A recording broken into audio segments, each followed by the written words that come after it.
Today, the many people whose lives were touched over 94 years by Colonel Joe Kittinger celebrated his incredible life. Kittinger, a Central Florida Air Force and aerospace legend, died last month, and it is almost impossible to fully honor someone who has done so much. But today at First Orlando Church, they certainly tried.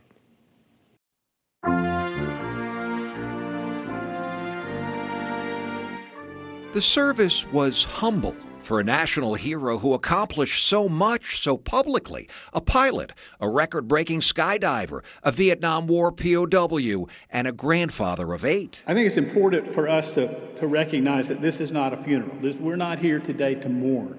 We're here today to celebrate the life of Joe Kittinger, our friend. But Colonel Joe Kittinger was humble before everything else, according to his eldest grandson. On the other hand, he loved to crack jokes and try to pull one over on us, and he was lighthearted in that way too. Colonel Kittinger, who was born in Tampa in 1928 and grew up in Orlando, was the first person to fly across the Atlantic solo in a balloon in 1984. But he was most famous for his daring record-breaking jump in 1960 from a helium balloon nearly 103,000 feet above the Earth, the highest ever by far at that time, to test the limits of the human body at high altitudes, just as America's space program was getting started.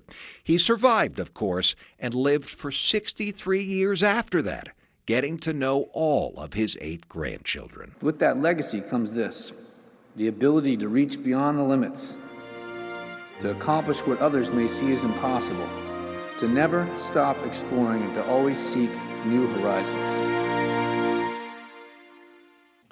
A true hero.